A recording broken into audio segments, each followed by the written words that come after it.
जय हिंद फ्रेंड्स। आप लोग कैसे हैं? आप लोग अच्छे होंगे।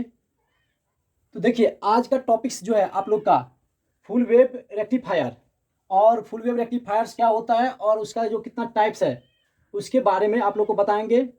तो यदि आप लोग इससे पहले का वीडियो नहीं देखे हैं हाफ वेव रेक्टिफायर का, हाफ वेव रेक्टिफायर और रेक्टिफायर क्या होता है, तो आप लोग इससे पहले का वीडियो जाके आप लोग प्ले लिस्ट जाके देख लेंगे कि हाफ वेव रेक्टिफायर क्या होता है और उसका इफिशियंसी किस तरह से निकाला जाता है। तो आप लोग को डिटेल हाफ वेव रेक्टिफायर का वीडियो बताया गया है, यानी कि किस तरह से, यानी कि हाफ वेव रेक्टिफायर का इफिशियंसी निकलता है, हाफ वेव रेक्टिफायर क्या होता है। तो आप लोग को ये वीडियो जो है, इस वीडियो के डिस्क्रिप्शन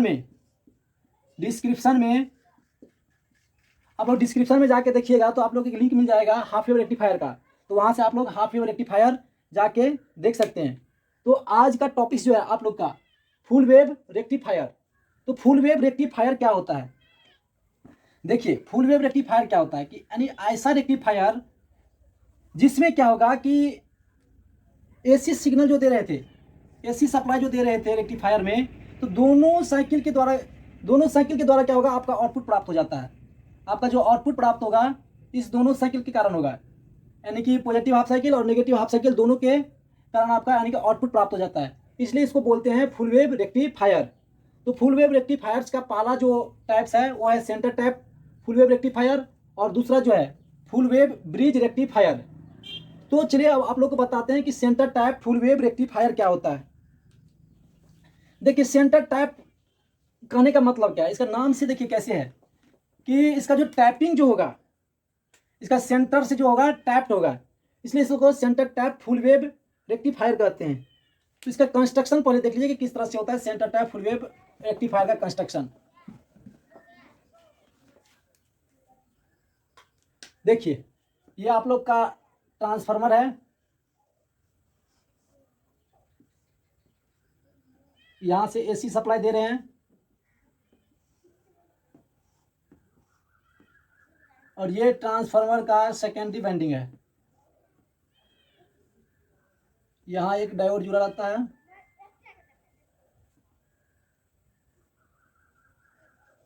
यहाँ से आपका लोड है,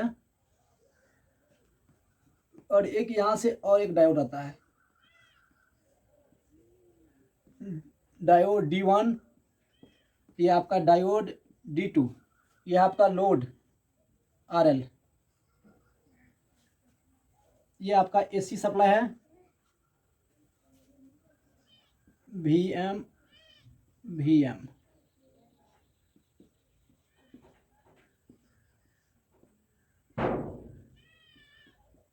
ये आपका टैप है, इसलिए आपको सेंटर टैप बोलते हैं। देखिए सेंटर टैप में क्या है, इसके कंस्ट्रक्शन में क्या लिखेंगे, डायोड जो होता है, दो डायोड होता है, एक लोड है और एक ट्रांसफार्मर है, और टैपिंग जो किया गया है सेंटर से टैप रहता है, सेंटर आपका टैप रहता है किसे, ट्रांसफार्मर के सेकेंडरी से। और देखिए ये होता है कि जो एसी जो वोल्टेज जो आ रहा था, एसी सिग्नल जो एसी जो सप्लाई आ रहा है वोल्टेज सोर्स, ये क्या होता है कि यहाँ आकर के दो भागों में बढ़ जाता है, एक यहाँ से VM हो गया और यहाँ से एक VM, यानी कि सेकेंडरी को दो पार्ट में डिवाइड कर देता है। ये जो लोड है, ये लोड आपको सेकेंड ट्रांसफार्मर के सेकेंडरी से टैपिंग रहता है सेंटर से। तो ये आपका कंस्ट्रक्शन है कि दो डायोड लगा रहेगा, इसके ट्रांसफार्मर के सेकेंडरी से आपका लोड जुड़ा रहता है। ये आपको हाफ, यानी कि सेकेंडरी जो है, सेकेंडरी को जो दो भागों में बांट दिया गया है, इसके हाफ से, यानी इस डायोड के अक्रॉस जो वोल्टेज होगा आपका VM होगा, और इस डायोड के अक्रॉस जो वोल्टेज होगा ये VM होगा। तो ये आपका कंस्ट्रक्शन है। और देखिए कि ये सेंटर टैप जो रेक्टिफायर जो है ये वर्किंग किस तरह से करता है, इसका ऑपरेशन कैसे होता है। तो देखिए, जैसे यहाँ से एसी सप्लाई हो जाता है, जैसे एसी सप्लाई जाएगा तो मान लीजिए कि यहाँ A और B है, पॉजिटिव और नेगेटिव टर्मिनल है। देखिए जैसे सप्लाई यहाँ से जो जाएगा एसी सिग्नल से, तो ये जो आपका सेकेंडरी से जुड़ा जो है ये डायोड, देखिए ये जो है आपको नेगेटिव पॉजिटिव, इस अक्रॉस में नेगेटिव पॉजिटिव, यहाँ नेगेटिव और पॉजिटिव। देखिए जो करेंट जो होगा ये आपको इधर जाएगा, ये जो डायोड जो होगा आपको फॉरवर्ड बायस में हो जाएगा। इसमें जो डायोड जो होता है, यानी कि फर्स्ट केस में, यानी कि जब ये पॉजिटिव रहेगा टर्मिनल पॉजिटिव, तो ये डायोड आपका फॉरवर्ड बायसिंग में हो जाता है, और ये जो डायोड जो हो जाएगा आपको रिवर्स बायसिंग में हो जाएगा। तो इसमें जो करंट सप्लाई होगा वो करंट किस तरह से सप्लाई होगा, तो देखिए इस डायोड से आपका करंट सप्लाई जा रहा है, ये आपका लोड है, तो यहाँ पॉजिटिव यहाँ नेगेटिव, ये करंट जो है इस तरह से आपका सप्लाई हो जाएगा इस लोड में।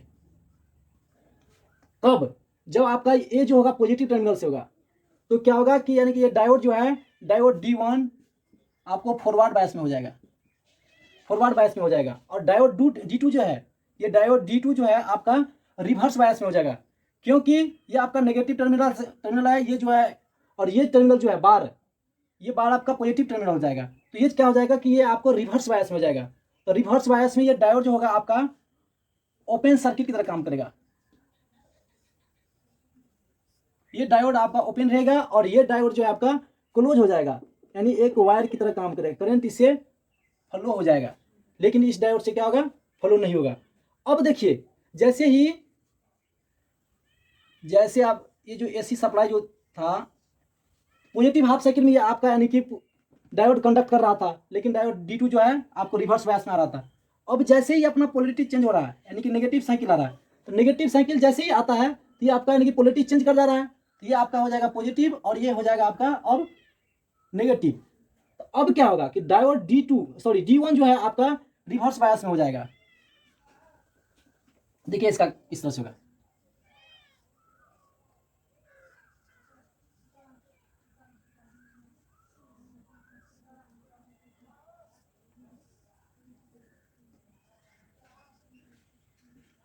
और इसका सप्लाई आपको इस तरह से हो जाएगा, RL था ये लोड। देखिए ये जो आपका है इधर से सप्लाई नहीं जा पाएगा, सप्लाई नहीं जा पाएगा क्योंकि यहाँ जो है आपका ओपन सर्किट हो जाएगा। ये डायोड D1 जो था D1 ये आपको रिवर्स बायस में हो जा रहा है, और D2 जो है आपका अब फॉरवर्ड बायस में हो जा रहा है। तो देखिए अब हो क्या रहा है, यानी कि यहाँ से जो सिग्नल जो दे रहे थे AC signal, positive half cycle में आपका डायोड D1 आपका फॉरवर्ड बायस में था, और यानी कि D2 जो था आपका रिवर्स बायस में था। जैसे ही यानी कि अपना जो साइकिल चेंज किया, नेगेटिव साइकिल जैसे आया, तो डायोड D2 आपको कंडक्ट करने लगा, और D1 जो था आपका रिवर्स बायस में आ गया, जो ओपन सर्किट की तरह काम करने लगा। तो इस तरह से आपको क्या प्राप्त होता है कि आउटपुट जो आपको प्राप्त हो रहा था, रेक्टिफायर का जो आउटपुट जो प्राप्त हो रहा था, पॉजिटिव हाफ साइकिल के कारण भी प्राप्त हो जा रहा था, और नेगेटिव हाफ साइकिल के कारण भी आपका आउटपुट प्राप्त हो जा रहा था। ये जो है आपका AC सिग्नल, जो AC सप्लाई जो दे रहे थे, इस AC सप्लाई के चलते जो पॉजिटिव हाफ साइकिल में था, तो डायोड D1 के चलते आपका कंडक्ट हो गया, और जैसे ही नेगेटिव साइकिल में आया, तो नेगेटिव साइकिल में डायोड D2 के कारण क्या हो गया, आपका डायोड D2 आपको कंडक्ट हो गया। इस प्रकार क्या देखते हैं कि आउटपुट इनपुट फ्रीक्वेंसी जो था, आउटपुट फ्रीक्वेंसी दोगुना हो गया, आउटपुट फ्रीक्वेंसी आपको क्या हो गया, दोगुना हो जाता है, सॉरी उल्टा लिख दी, आउटपुट फ्रीक्वेंसी आपका दोगुना हो जाएगा, किसका, इनपुट फ्रीक्वेंसी का दोगुना हो जाता है। तो सेंटर टाइप में क्या होता है कि आउटपुट फ्रीक्वेंसी जो होगा वो इनपुट फ्रीक्वेंसी का दोगुना हो जाता है। यहाँ से आप देख रहे हैं स्पष्ट, एक ही साइकिल यहाँ से जो 360 डिग्री या 2 पाई जो बोलिए, 2 पाई के अंदर ये क्या हो रहा है, 2 साइकिल प्राप्त हो जा रहा है, तो ये आपका यानी कि फ्रीक्वेंसी हो गया। तो आप लोग यानी कि ऑपरेशन समझ गए होंगे कि सेंटर टाइप जो होता है रेक्टिफायर का ऑपरेशन किस तरह से होता है, और इसका कंस्ट्रक्शन किस तरह से होता है। ये आप लोग का था सेंटर टाइप रेक्टिफायर। अब देखिए कि सेंटर टाइप रेक्टिफायर में पीक इनवर्स वोल्टेज जो होता है वो क्या होता है। आप लोग को पीक इनवर्स वोल्टेज इससे पहले वाले वीडियो में बता दिए हैं, आप लोग पहले वाले वीडियो जाके देख लेंगे कि हाफ वेव रेक्टिफायर क्या है, और इसमें सेंटर हाफ वेव रेक्टिफायर क्या है, और पीक इनवर्स वोल्टेज क्या होता है। आप लोग को पीक इनवर्स वोल्टेज के बारे में बता दिए हैं। देखिए सेंटर टाइप रेक्टिफायर में पीक इनवर्स वोल्टेज क्या है, ये जो डायोड जो था, दो जो डायोड था,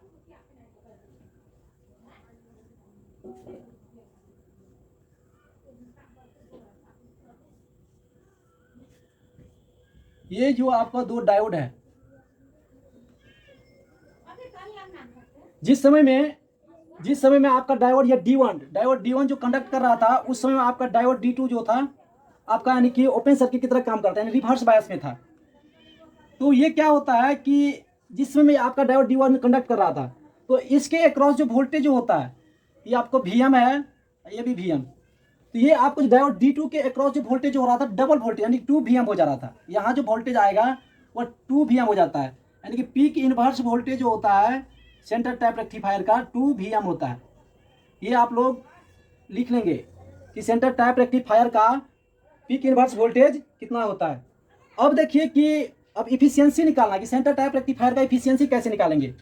तो सेंटर टैप या कोई भी टैप का जो है यानी कि इफिशियंसी जो निकलता है, इफिशियंसी जो होता है रेक्टिफायर का, वो आपका क्या होता है कि DC output power to the AC input power. तो देखिए सेंटर टैप के लिए जो आपका एवरेज वोल्टेज जो होता है, एवरेज वोल्टेज VAV, वह आपका होता है 2 Vm/π, और पुट वोल्टेज जो होता है 2 Vm/π होता है। तो बताइए यहाँ से यदि 2 Vm/π जो हो रहा है, तो आउटपुट करंट यानी कि एवरेज आउटपुट करंट जो होगा वह क्या होगा।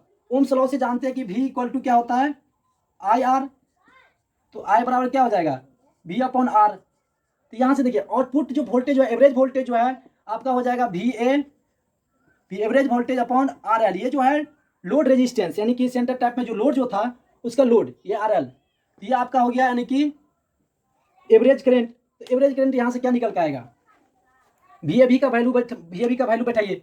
VAB का वैल्यू है 2 Vm अपॉन पाई और आपका RL, ये हो जाएगा। यानी कि एवरेज करंट आपका निकल के आ गया 2 Vm/π अपॉन RL।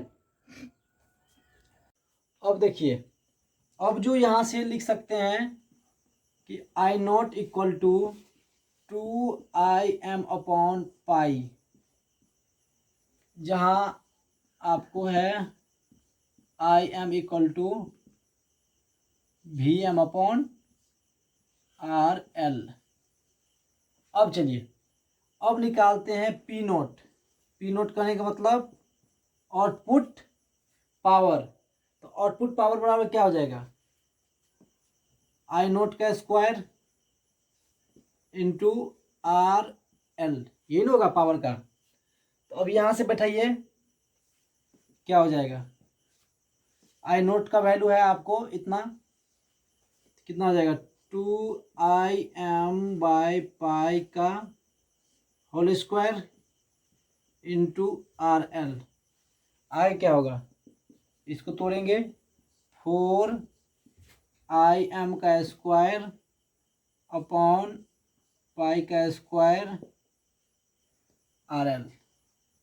ये निकल के आ गया आपका आउटपुट पावर। आउटपुट पावर क्या हो गया 4Im का स्क्वायर बाय पाई का स्क्वायर इंटू RL। ये हो गया आपका आउटपुट पावर। अब चलिए इनपुट पावर निकालते हैं। ये इनपुट पावर निकालेंगे। अब यहाँ तक आप लोग लिख लेंगे, स्क्रीनशॉट ले लीजिए आप लोग।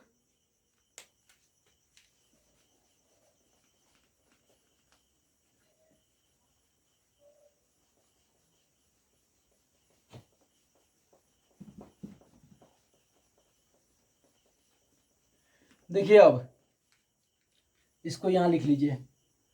ये था आप लोग का आउटपुट पावर, कितना निकल के आया है 4Im का square upon pi square into RL। अब चलिए इनपुट पावर निकालते हैं। तो इनपुट पावर क्या होगा, AC input power, AC input power बराबर होता है P input power. P input power हो जाएगा IRMS का square into R plus RF। देखिए ये जो है आपका डायोड का रेजिस्टेंस है RF, फॉरवर्ड रेजिस्टेंस। देखिए चूंकि IRMS बराबर जो होता है IRMS यानी रूट मीन स्क्वायर जो होता है, करेंट IRMS जो हो जाता है आपका आई एम अपॉन √2 होता है। ये आप लोग यानी कि हाफ वेव रेक्टिफायर जो देखेंगे तो किस तरह से निकलता है ये आप लोग समझ आएंगे। ये आप लोग का इलेक्ट्रिकल फंडामेंटल क्वांटिटी में पढ़ना पड़ता है। तो आई आर एम एस बराबर आई एम बाय √2 होता है। ये आप लोग के लिए इम्पोर्टेंट है। ये आप लोग याद रखेंगे कि आई आर एम एस जो होता है फुल वेव रेक्टिफायर का आई एम बाय √2 होता है। तो अभी यहाँ बैठाइए तो पी इनपुट बराबर क्या हो जाएगा, आई एम अपॉन √2 का whole square into RL plus RF। ये हो जाएगा आई एम का square into 2 into R plus RF। ठीक है, दिख रहा है। तो ये आपका निकल का आ गया इनपुट पावर। तो ये यहाँ तक आप सभी लोग लिख लेंगे। अब आगे देखिए,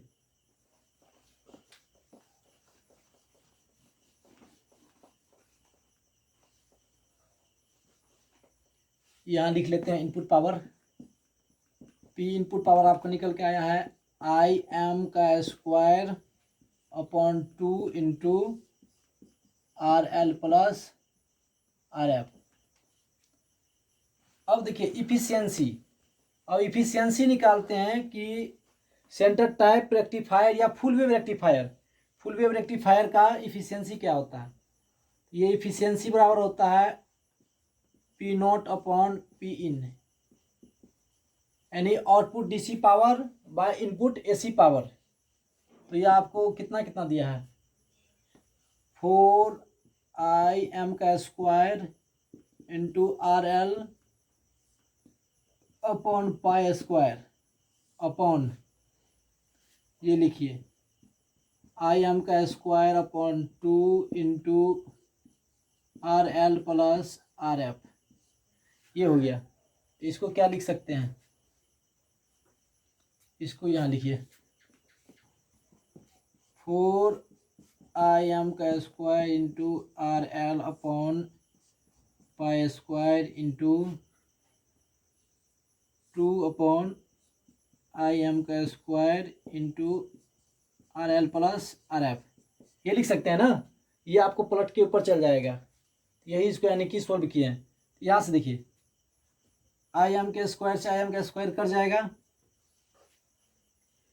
ना। तो इसका कितना हो जाएगा, 4 को 2 को मल्टीप्लाई करेंगे 8 RL upon pi square into RL plus RF। ये हो जाएगा आप लोग का इफिशियंसी, इतना हुआ। अब देखिए आगे कैसे करते हैं। अब जो आप लोग का मैक्सिमम इफिशियंसी निकालना रहेगा कि फुल वेव रेक्टिफायर का मैक्सिमम इफिशियंसी कितना होता है। तो मैक्सिमम इफिशियंसी के लिए देखिए क्या होता है, आप लोग फिर स्क्रीनशॉट ले लेंगे।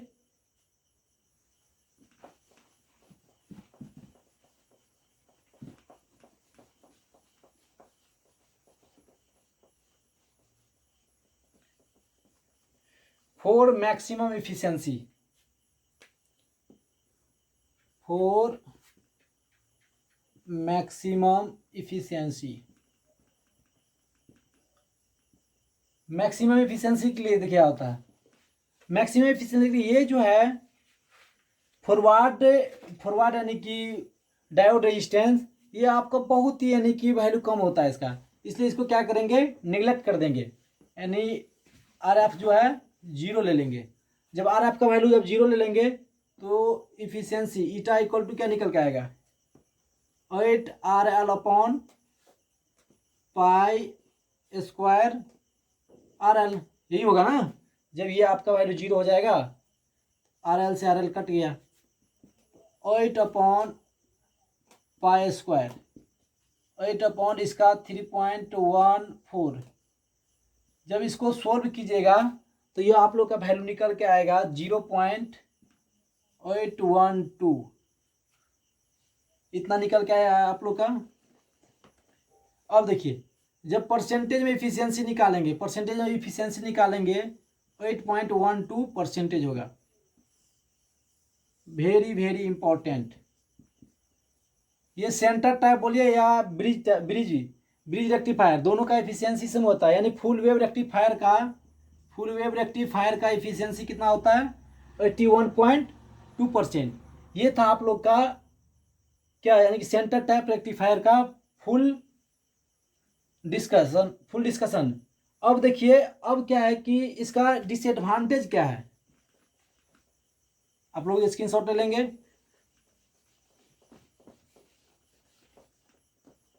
Disadvantage of centre type rectifier,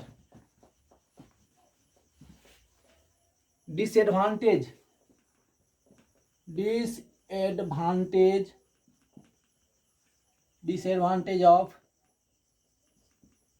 centre tap rectifier. तो पहला डिसएडवांटेज जो है, इसमें आपको ट्रांसफार्मर यूज करना पड़ता है। नेसेसरी है कि ट्रांसफार्मर यूज करना पड़ेगा, नेसेसरी ट्रांसफार्मर है, ट्रांसफार्मर यूज नेसेसरी है कि ट्रांसफार्मर यूज होता है। दूसरा इसका डिसएडवांटेज है, जिससे इसका क्या हो जाएगा, कॉस्ट बढ़ जाएगा। जब यानी कि ट्रांसफार्मर जब यूज करेंगे, हैवी ट्रांसफार्मर यूज करना पड़ता है, तो इसका कॉस्ट बढ़ जाता है। लिख लीजिए, necessary transformer use due to which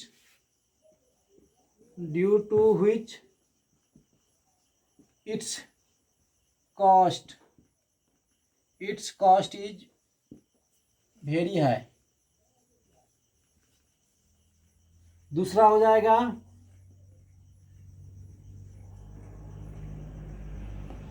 peak inverse voltage जो होता है मैक्सिमम होता है, पीक इनवर्स वोल्टेज होता है मैक्सिमम होता है। तीसरा डिसएडवांटेज है कि जो दो डायोड जो यूज हो रहा था, दोनों डायोड के अक्रॉस क्या हो रहा था, सेकेंडरी वोल्टेज होता था, उसका हाफ ही वोल्टेज यूज कर पाते थे। क्या हो गया कि ओनली हाफ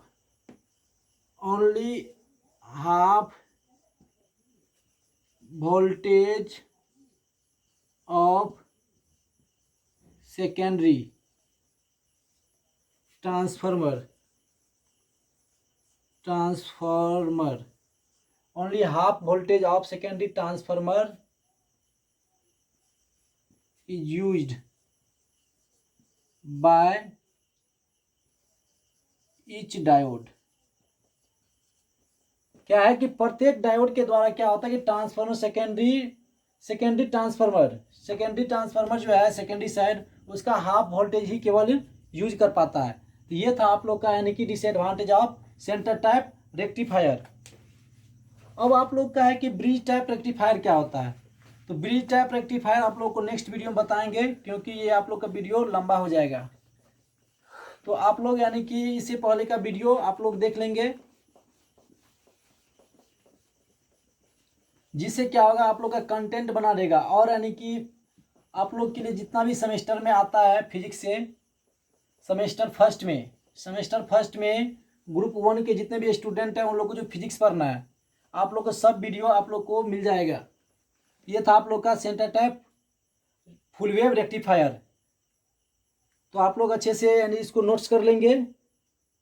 देखिए, एक पॉइंट और इसमें था कि रिपल फैक्टर क्या होता है। रिपल फैक्टर जो होता है फुल वेव रेक्टिफायर का, ripple factor of full wave rectifier इसका होता है 0.48। नोट में कर लीजिए। आप लोग को रिपल फैक्टर और फॉर्म फैक्टर के लिए अलग से यानी कि वीडियो लाएंगे कि रिपल फैक्टर क्या होता है और यानी कि फॉर्म फैक्टर क्या होता है। तब तक के लिए आप लोग इतना याद रखेंगे कि रिपल फैक्टर जो होता है फुल वेव रेक्टिफायर का 0.48 होता है। यही था आप लोग का centre type full wave rectifier. Thank you.